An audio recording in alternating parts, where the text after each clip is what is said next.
할렐루야.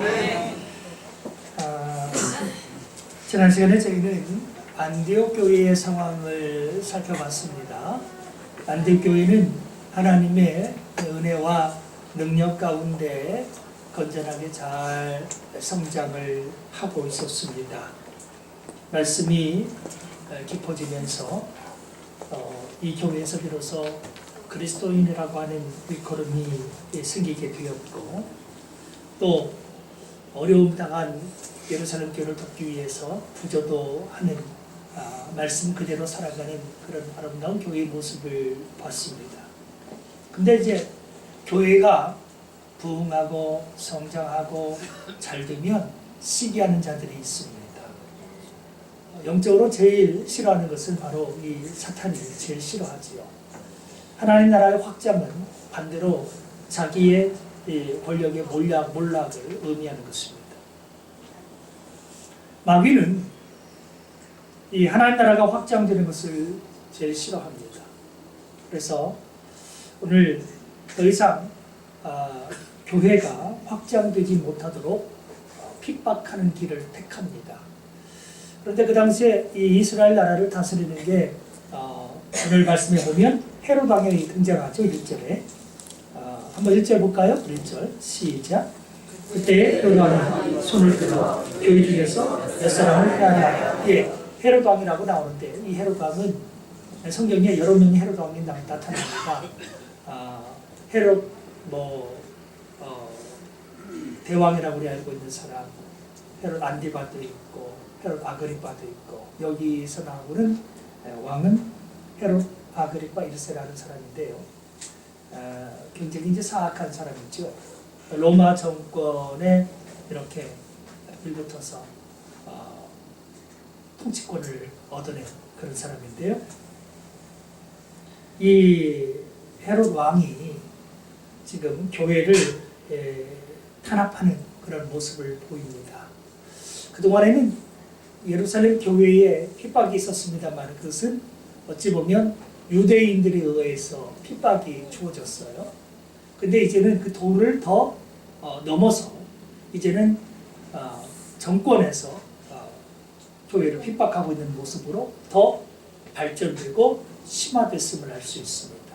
그러면 왜 헤롯 아그리빠 이 왕이 교회를 탄압하느냐?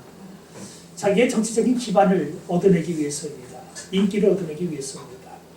헤롯 가문은 근본 에돔 족속이에요. 그래서 알다시피 이스라엘은 야곱의 후손들 아닙니까? 물론 에돔이 야곱하고 이렇게 형제지간이기는 하지만 엄격하게 따지면 남이란 말이죠. 그런데 남인 사람들이 지금 들어와서 통치를 하고 있습니다. 그러니 백성들이 인정하고 제대로 따를 리가 없지요. 그러면 어떻게 하면 그것을 따를 수 있게 만들 거냐 하는 것이 왕의 주요한 관심사 중 하나였고, 유대인들이 기뻐하는 그런 일을 하면 그들의 마음을 얻지 않을까 하는 마음 속에서 지금 유대인들이 지금 싫어하는 게 어디냐면 교회입니다. 예수님을 그렇게 해서 핍박해서 죽였고, 또한 지금 이 예루살렘 교회도 눈의 가시처럼 여기고 있는 상황인지라 이 헤롯 아그리빠 왕은 교회를 탄압하면 아마도 유대인들이 기뻐할 것이고 자기는 정치적으로 입지가 더 견고히 설 것이 아니겠는가, 이런 생각을 하게 된 것입니다. 그래서 오늘 12장 1절에 보면 헤롯 왕이 손을 들어서 교회 중에서 몇 사람을 해하려고 했다. 즉 교회를 해치는 목적을 아예 처음부터 띄고 이 사악한 목적을 띄고 있음을 볼 수 있습니다. 하나님께서 통치하시는 교회를 해치려고 하는 그런 마음을 지금 품고 있는데, 자, 하나님을 반대하고 하나님을 거역하는 이러한 길을 이제 헤롯 왕이 택하면서 교회에 피바람이 불게 됐습니다. 우리가 잘 아시는 대로 예수님께서는 12명의 제자를 양육하셨습니다. 그 가운데서도 베드로, 야고보, 요한 이 세 사람은 특별한 사람들입니다. 예수님께서 몇몇 장소에는 이 세 제자만을 데리고 가셨기 때문이죠. 그 중에 이제 요한의 형이 되는 야고보라고 하는 이 사람은 오늘 사도들 가운데서 최초로 이 순교를 당하는 그런 모습을 볼 수 있습니다. 한번 2절 볼까요? 2절 보면 요한의 형제 야고보를 칼로 죽이니, 예, 요한의 형제 야고보를 칼로 죽였다는 것입니다. 야고보를 칼로 죽였다는 것은 참수했다는 겁니다.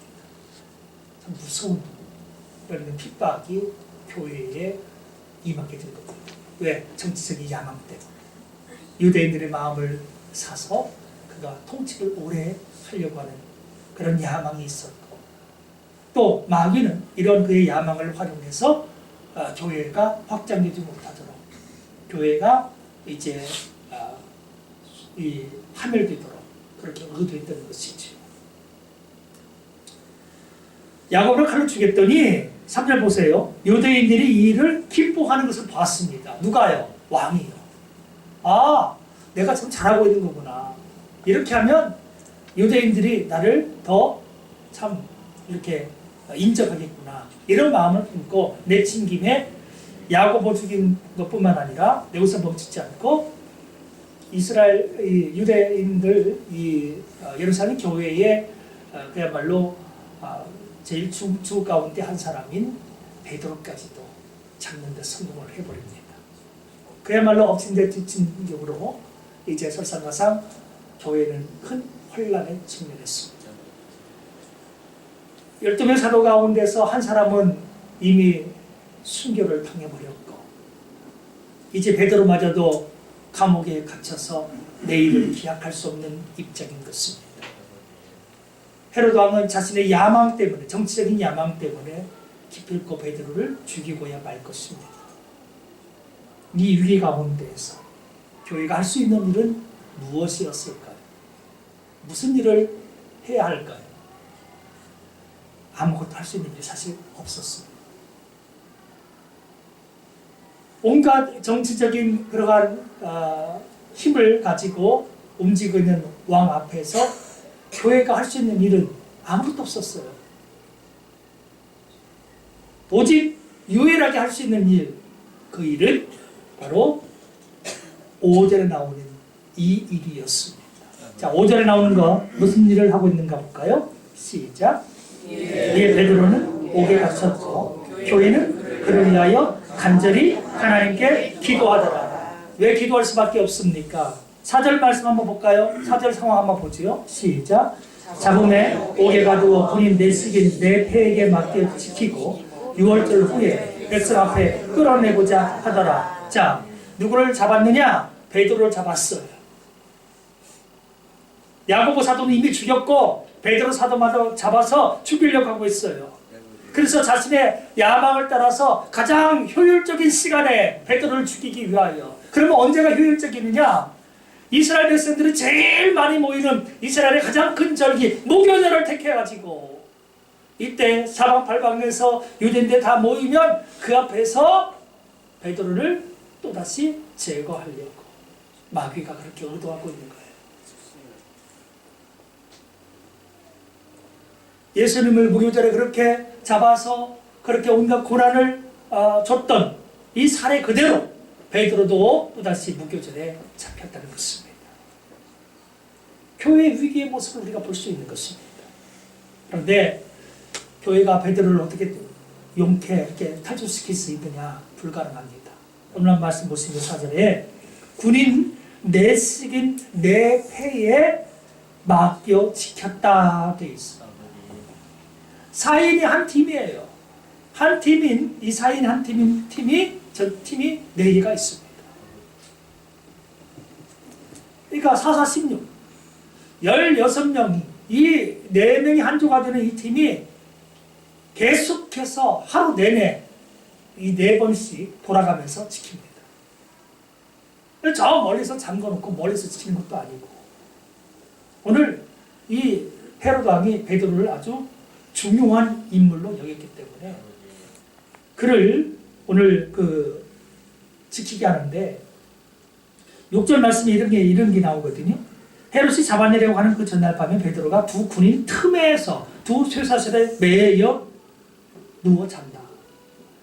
베드로 바로 옆에 누가 있어요? 군인들이 지키고 있는 겁니다. 바로 옆에서. 쇠사슬까지 다 해놓는 상태에서도 또 못 믿고 또 지키고 있어요. 밖에도 지키는 사람이 있어요. 이게 한조예요. 이게 한조. 근데 쉴 새 없이 4개의 팀이 돌아가면서 베드로를 지키고 있습니다. 그럼 왜 지키고 있을까요? 사도행전 5장에 보면은요. 그때도 하나님께서 천사를 통해서 베드로 사도라든지 이런 모든 사도들을 고개 갇혀있다 풀어준 일이 나타나요. 전에도 보면 이상하게도 가둬놨는데 풀려서 나가는 역사를 봤거든요. 그래서 이번에는 안 되겠다. 아예 작심하고 아예 쇠고랑한 거 다 차에 채워버리고 군인들을 통해서 옆에서 바로 지키게 만들어 버렸습니다. 자, 빠져나갈 방법이 있겠냔 말이에요. 옆에서 지키지, 문 앞에서 지키지. 그리고 파수대가 또 있어서 각각 또 한 통로를 나갈 때마다 다 쇠문들이 있어가지고 통과할 때마다 다 지키고 있습니다. 빠져나갈 구멍이 없더라는 것입니다. 교회가 무슨 일을 할 수 있어 이럴 때 오직 할 수 있는 일은 기도밖에 없었다는 것입니다. 기도밖에 없었고 그들이 할 수 있는 일은 정말 하나님 베드로 사도를 살려주세요. 교회를 지켜주세요. 그 기도를 할 수밖에 없었다는 것입니다. 핍박이 가해지니까 교회는 더욱더 간절하게 생명을 걸고 기도할 수밖에 없었다라고 하는 것입니다. 헤롯 왕이 교회를 탄압합니다. 유대인들이 환호를 합니다. 교회는 위기를 맞이했습니다. 이제 큰일이 난 거예요.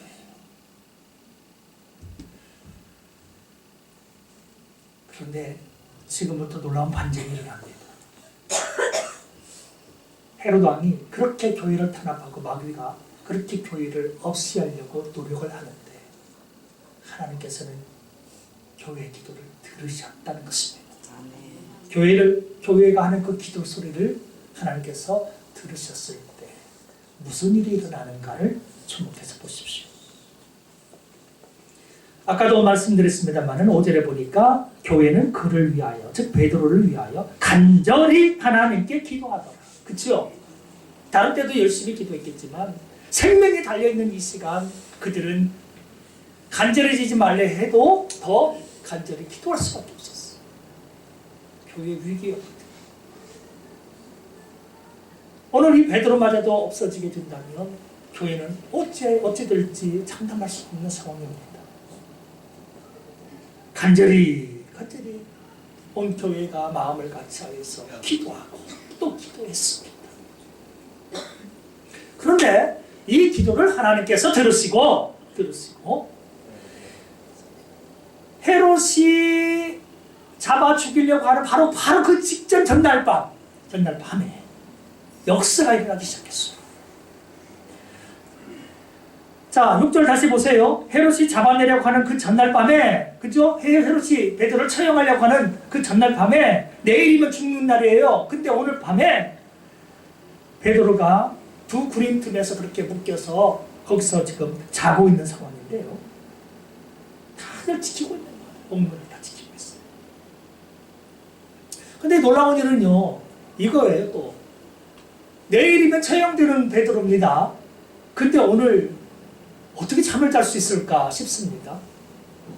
세형수들이 잠을 못 이룬대요. 처형 날짜가 다가오게 되면 불안해서 잠을 못 이룬대요. 문이 열리는 그 쇠소리만 딱 들어도 가슴이 척컹하고 나를 잡으러 오는 거 아닌가. 내 방문에 와서 간수가 나를 호출하는 것 아닌가.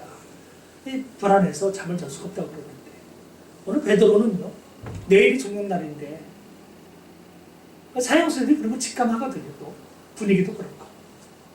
근데 그냥 쿨쿨 자고 있어요. 무엇을 볼 수 있습니까? 죽음의 한계를 뛰어넘는 베드로의 믿음의 모습을 우리가 볼 수 있습니다. 죽음이 더 이상 그를 두렵게 못하는 것입니다.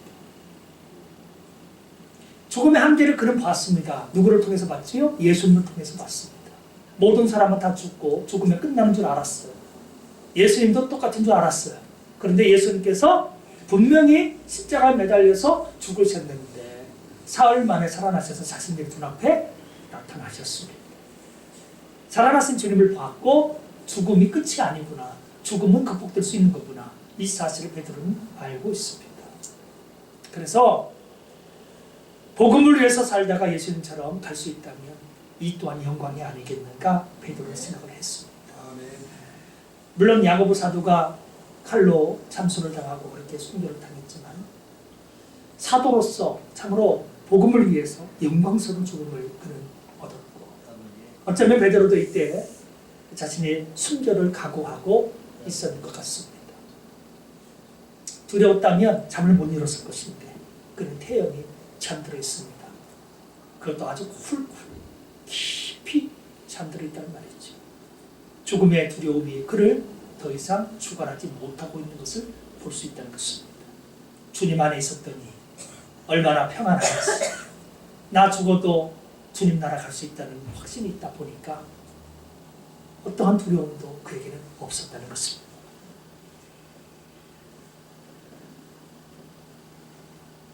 이 헤롯 왕이 명령해서 지키게 한 간수들이, 군인들이 옆에서 다 지키고 있는데 그때였습니다.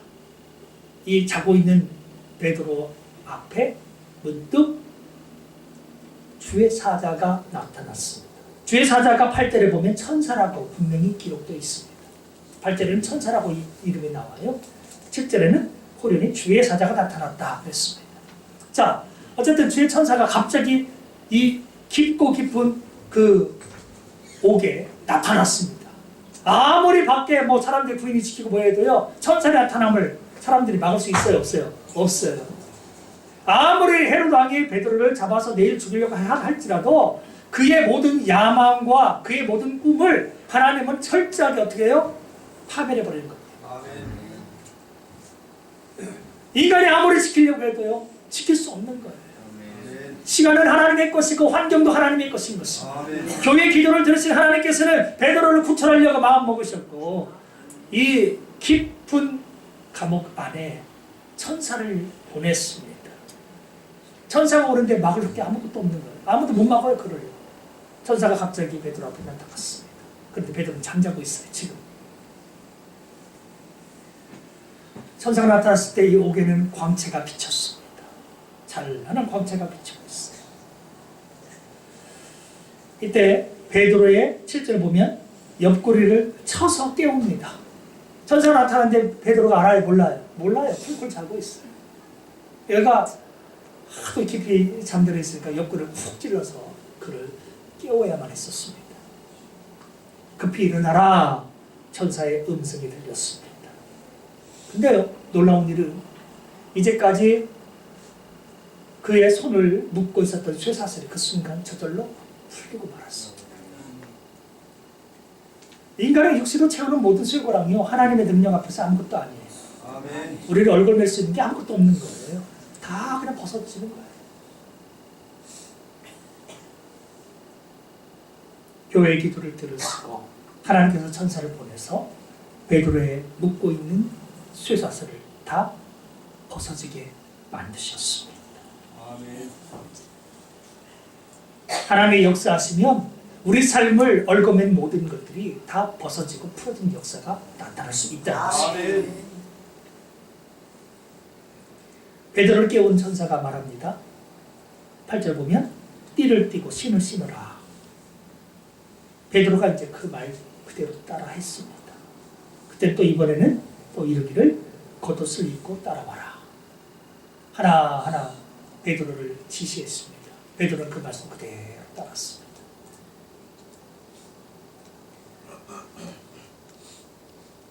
근데 이때만 해도요, 베드로가 오늘 9절을 읽어보면 알 수 있습니다만 내가 지금 환상인가 보다 생각을 하고 있어요. 한번 9절 읽어볼까요? 시작. 베드로가 나와서 따라가었을 때 천사가 하는 것이 생시인 줄 알지 못하고 환상을 보는가 하니라. 베드로는요, 지금 하나님께서 교회의 기도를 들으시고 천사를 통해서 자신을 풀어주고 있는 이 환경을 어떻게 생각했느냐? 꿈인가 보다. 그냥 환상인가 보다. 그렇게만 생각을 하고 있었어요. 이게 실제 지금 일어나는 현실인 것을 구분을 못하고 환상인가 보다 생각했어요. 사람이 풀려날 수 없다는 것이죠.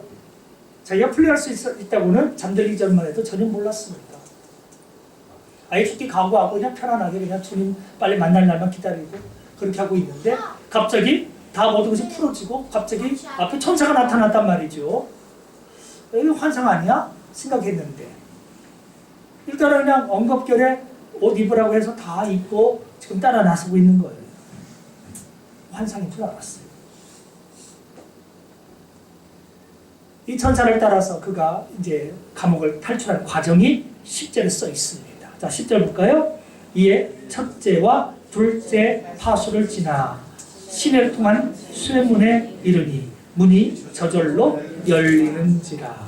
나와서 한 거리를 지나며 천사가 곧 떠나라.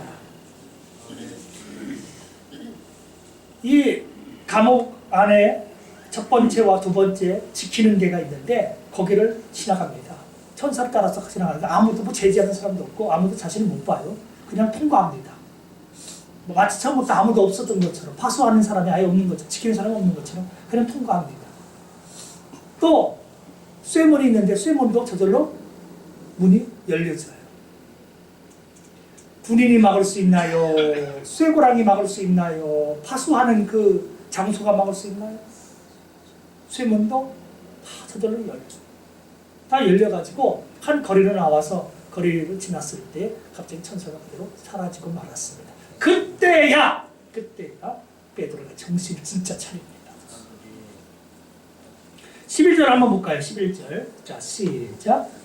이에 베드로가 정신이 들어 이르되 내가 이제야 참으로 주께서 그 천사를 보내어 나를 헤롯의 손과 유대 백성의 모든 기대에서 벗어나게 하신 줄 알겠노라. 베드로의 고백입니다. 베드로의 고백입니다. 베드로가 이 12장 오기 전에 지난번에 우리가 봤었죠. 베드로가 고넬료 만난 사건도 있었고 도로가 다비다를 살린 일도 봤었고 참 많은 놀라운 능력과 권세를 행하던 베드로 아닙니까? 하나님을 살아계심을 누구보다 잘 알고 있어요. 근데 감옥에 들어갔을 때 이제 꼼짝없이 죽었구나. 이제 차라리 주님 만나자. 내 영광스럽게 순교해야지. 내가 평안하게 누워 잤는데 지금 갑자기 천사가 나타나가지고 자기를 이렇게 풀어주는 이 역사를 보면서 그냥 내가 꿈꾸고 있는가 보다. 그냥 환상 보고 있는가 보다. 그렇게 생각을 하고 있었단 말이죠. 근데 한 거리까지 나왔는데 아무도 막지 않고 거리를 지나서 딱 와서 천사가 사라졌을 때야 비로소 이게 꿈이 아닌 실제 현실이구나를 베드로가 이제야 깨달은 거예요. 수없이 많은 권능을 해가던 베드로 그러나 자기의 목숨을 하나님께서 살려주시는 바로 이때에 우리 하나님 정말 그 하나님은 나를 지키시는 분이시구나. 나를 이 하나님께서 지금 헤롯 왕의 그 무서운 손아귀에서 나를 빼내주셨고 또 유대인들이 우리 교회를 나를 그렇게 죽이려고 하는데 유대인의 이런 기대감에서 나를 빼내주신 거구나 깨달았어요. 복음을 위해서 목숨을 걸고 있었을 때 하나님께서 그를 버리지 아니하시고 살려주신 것을 경험을 하더라는 것입니다. 오늘 드디어 베드로가 아무리 그렇게 헤롯 왕이 죽이려고 했고 유대인들이 서로 마음을 같이 해서 열광하고 다 했더라도 오늘 베드로가 이렇게 그들의 마수에서 벗어난 것은 오로지 하나님의 능력이었는데 그 능력이 왜 나타났느냐라고 하는 겁니다. 12절과 같은 모습이 있었기 때문이죠. 자, 12절 읽어보겠습니다. 시작. 깨닫고 마가라는 요한의 어머니 마리아의 집에 가니 여러 사람이 거기에 모여 기도하고 있더라. 아까 우리 5절에서 이에 베드로는 옥에 갇혔고 교회는 그를 위하여 간절히 하나님께 기도하더라 나왔었어요. 5절에. 그런데 오늘 또 11절에도 보니까 거기에 보여 기도하고 있더라. 왜 기도가 두 번이나 반복되고 있을까요? 왜 여기서 하나님이 보여주고자 하는 게 뭐예요? 이 세상에 어떤 정권도, 어떤 왕도, 어떤 세력도 교회를 무너뜨리는 일에는, 복음을 회방하는 일에는 실패할 수밖에 없다. 하나님은 왜 교회의 기도를 듣고 응답하시는 분이시고 구원하시는 분이시기 때문에 복음의 길을 막을 자 아무도 없다는 것입니다. 그것을 우리에게 알게 하시는 것이고, 이러한 하나님의 놀라운 역사를 끌어내는 길은, 끌어낸다고 표현해서 그렇습니다만, 하나님의 놀라운 역사에 힘 있는 길은 뭐밖에 없다? 기도밖에 없다는 것을 이렇게 강조해주고 있는 거예요. 기도하고 있더라, 기도하고 있더라. 그러니 우리가 오늘 이제 현실을 적용을 해서 교회의 위기가 다가올 때 교회가 아이고 어떡하지? 한숨 쉬고 아파하고 갈등 서로 느끼고 그렇게 하고 있다고 해서 갈등이 봉합되거나 문제가 해결되는 것은 아니라는 것입니다. 초대교회가 그랬던 것처럼 일치 단결해서 교회가 합심으로 기도할 때 역사가 나타나는 거예요. 아멘. 가정에 문제가 있습니까? 내 영혼에 문제가 있습니까? 사업장에서 문제가 있고 또 내 직장에서 일터에서 크고 작은 우리들의 문제를 만날 때가 참 많습니다. 그럴 때에 그 문제를 가지고 하나님 앞에, 교회 앞에 나오십시오. 혼자 끌어안고 전제불능이 하지 말고 그것을 가지고 기도하면 된다는 것입니다. 모두가 함께 기도할 때 하나님께서 교회의 기도에 음성을 들으시고 이렇게 응답을 주셨어요. 오늘 기도를 막을 수 있는 게 있어요? 없어요? 없어요. 아까 교회에 이런 위기가 왔을 때 교회가 할 수 있는 일은 아무것도 없었다. 기도밖에 없었다고 했지만 사실은 기도밖에 없는 게 아니라 이제 보니까 뭐예요? 기도가 최고인 거예요. 기도가 전부인 거예요. 기도는 할 수 없어서 나온 거로 우리가 볼 수 있어요. 연약하니까 기도하는 것보다 아닙니다. 기도가 가장 강력한 무기인 것이고 교회는 예수님이 늘 기도하던 그 모습을 따라서 어려울 때 기도했어요. 그랬더니 하나님께서 베드로 사도를 풀어줘요. 헤롯의 권력이 속수무책이에요. 군대가 필요가 없는 거예요. 파수대가 필요가 없는 거예요. 쇠물이 필요가 없는 거예요. 쇠사슬도 다 풀어지는 거예요. 무엇으로 기도를 막을 수 있겠습니까? 막을 수 있는 건 아무것도 없습니다. 그러므로 오늘 우리 삶 가운데 닥친 어려움과 아픔들, 문제들을 가지고 기도를 통해서 하나님 앞에 나아가자라고 하는 것입니다. 기도의 능력은 곧 하나님의 능력인 것입니다. 하나님의 그 능력이 우리가 기도할 때 임하는 것이고 이 능력을 막을 자 이 세상에 다른 근데 아무도 없습니다. 그러므로 예수님의 기도에 보이신 것처럼 우리 교회는 기도해야 되는 것입니다. 예루살렘을 떠나지만 너희들은 기도해라. 우리가 기도해야 되는 것입니다. 나 혼자 기도하면 되지 뭐 이런 생각들 가끔 갖는데 그게 아닙니다. 교회가 기도할 때 오늘 이들이 12절에 보면 뭐 어떻게 돼요? 마리아의 집에 여러 사람이 거기에 모여서 기도했어요. 그렇죠? 이게 바로 마가의 다락방이에요. 초대교회 늘 모여서 기도했습니다. 그들이라고 집이 없습니까? 다 있지. 그들이라고 홀로 기도 못하는 겁니까? 다 할 수 있어요. 그러나 시간만 나면 모여서 기도하고 특별히 어려움에 있을 때 위기 때 더 모여서 기도했습니다.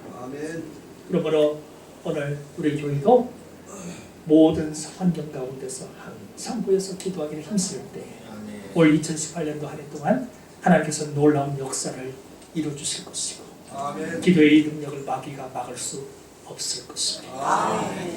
오늘 막을 수 없는 기도의 능력을 우리가 봤으니 실제로 기도하는 그러한 삶을 살아감으로 하나님께도 영광을 돌리고 그리스도 몸된 교회가 더욱더 활발하게 복음을 위해서 일어나는 역사가 있기를 주님의 이름으로 부탁을 드립니다. 기도하시겠습니다. 걸어가신 주 하나님 아버지, 막을 수 없는 기도의 능력을 오늘 봅니다. 헤롯 왕이